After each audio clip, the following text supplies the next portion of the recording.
Welcome to the March to a Million podcast with Greg DuPont, founder of the Wealth Solutions Network. In this podcast, Greg shares his journey to positively impact 1 million lives by creating an army of financially minded attorneys who embrace an expanded role in their clients' lives. Greg and his guests challenge the status quo in the legal profession and the financial services industry and show attorneys how they can improve their lives, provide greater value to their clients, and experience greater professional satisfaction. Join us in this movement and strengthen your business by learning how to solve your clients' most pressing financial problems. Hey, hello, and welcome to another March to a Million podcast with Greg DuPont. I'm your host, Matt Halloran. Now, Greg, you just had this amazing interview with Jeff from InsurMark, right? Tell us a little bit about why you wanted to have this episode out to the public. Yeah, as we've been working our way through the pillars, which is part of the initial training and very important to the overall structure, what we're doing here at WSN, let alone the culture.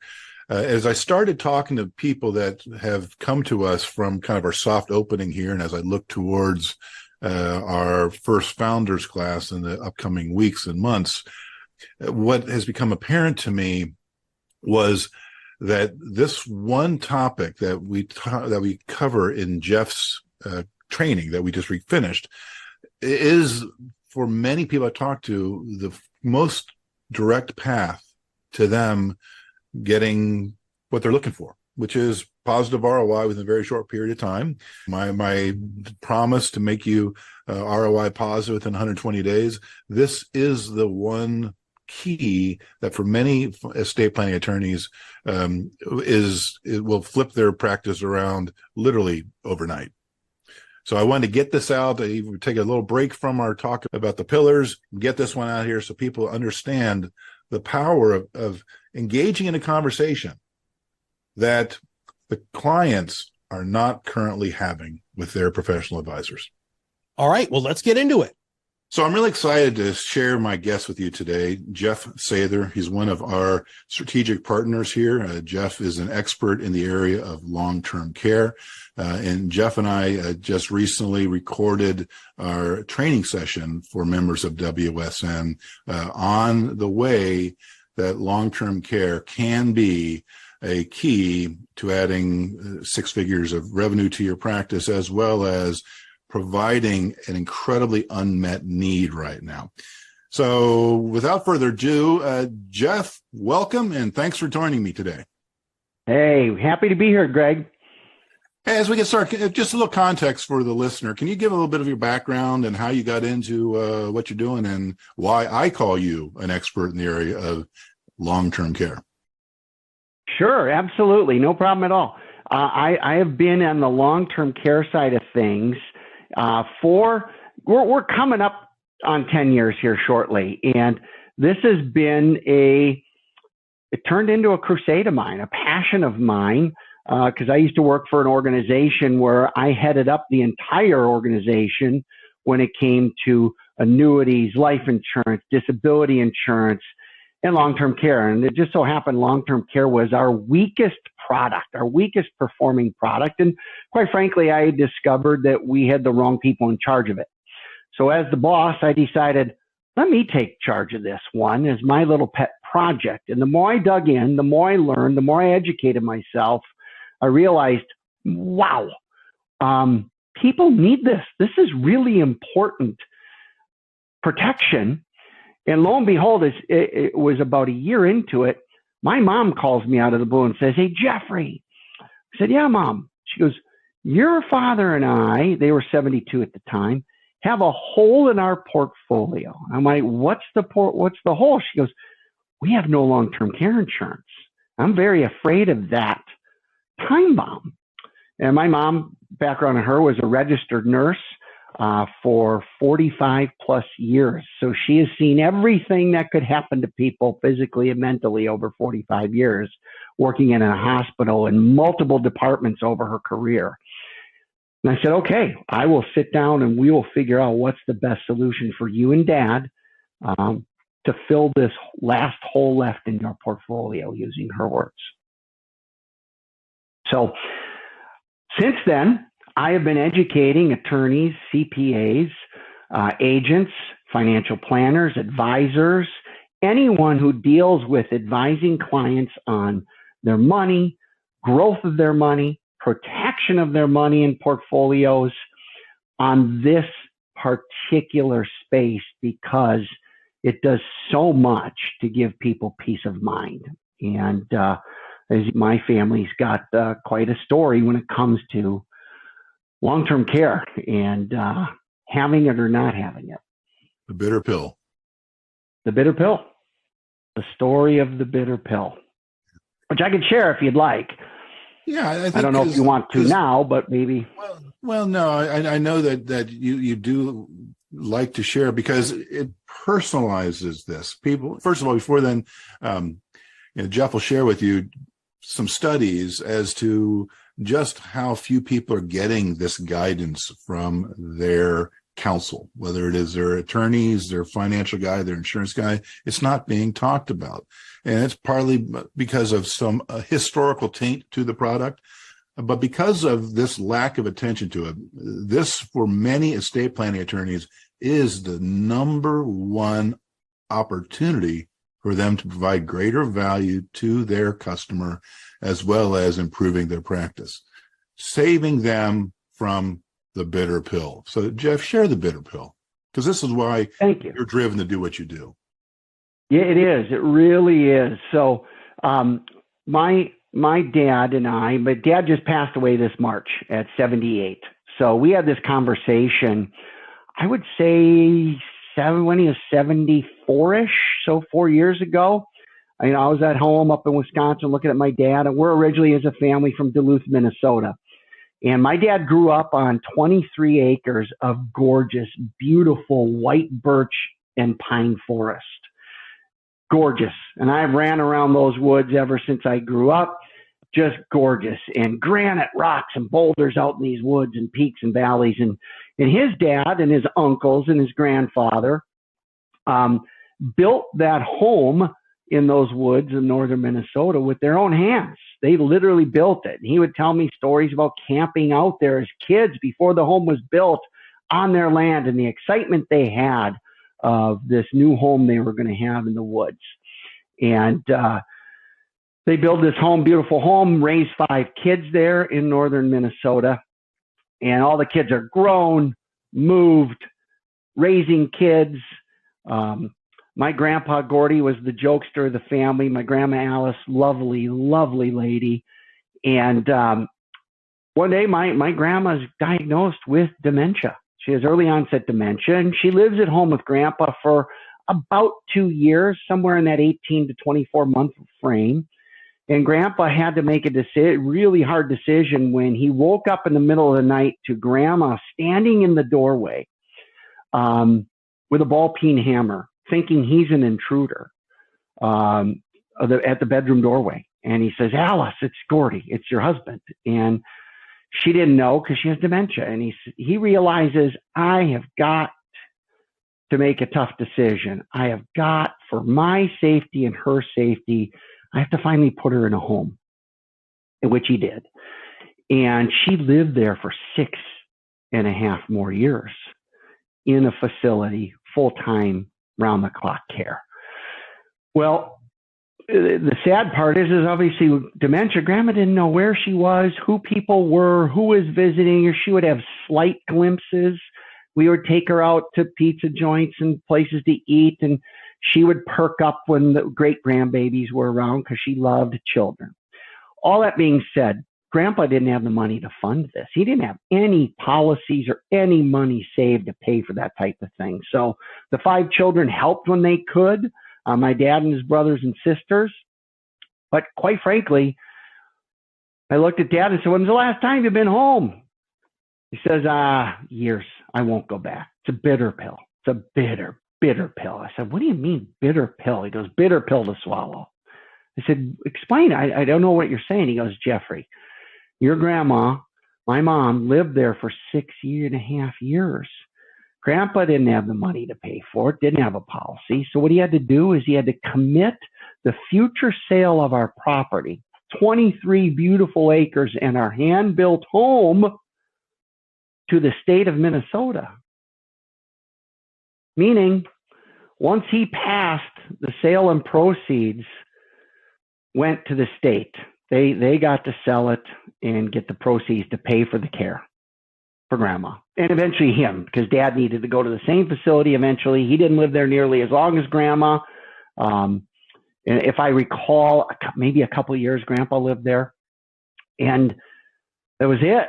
He goes, so we inherited nothing, none of that land, none of that sweat equity, none of that hard work, none of those beautiful acres that we grew up on as kids and you grandkids got to enjoy. It's gone. The state got it. It's a bitter pill. I'll never, ever go back to that homestead. Yeah, as estate planning attorneys, we have stories like these that come across our desk all the time. And, if we're lucky, we're able to influence people to understand the need to create trust structures and otherwise protect their assets from a legal perspective so that the bitter pill does not have to be swallowed. But we also know that that's a bridge too far for many people that we talk to. And when they're a little younger even, it's just too far in the future.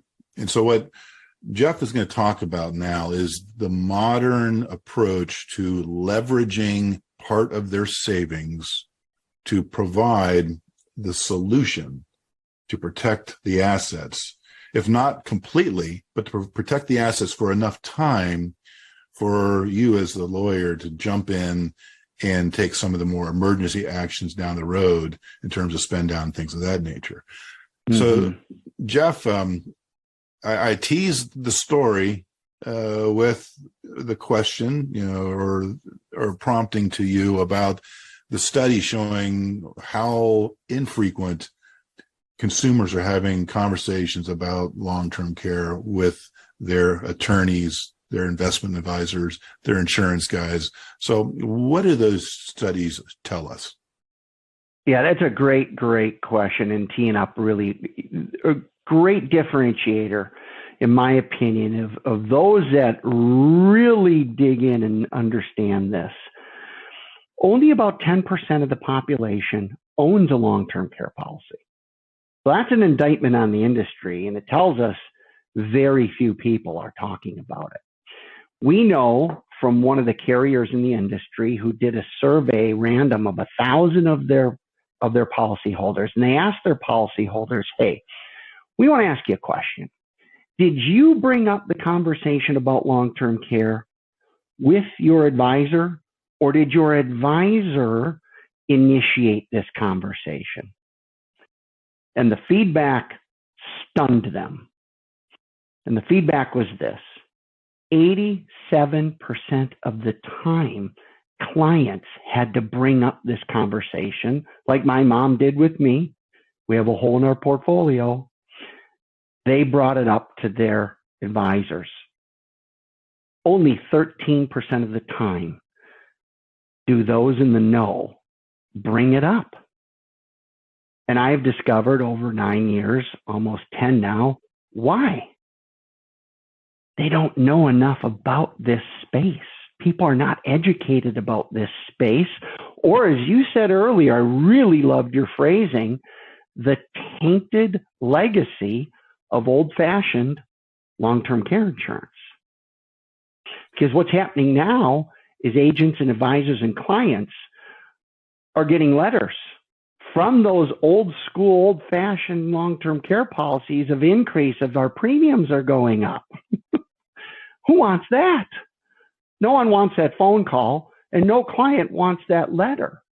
But they didn't realize at the time what they were, or they did and they just forget because they've owned these things for decades. They've been paying premiums, that they agreed to have their premiums increased when necessary to keep the company solvent, to be able to pay for their policies because they are leveraged on the books.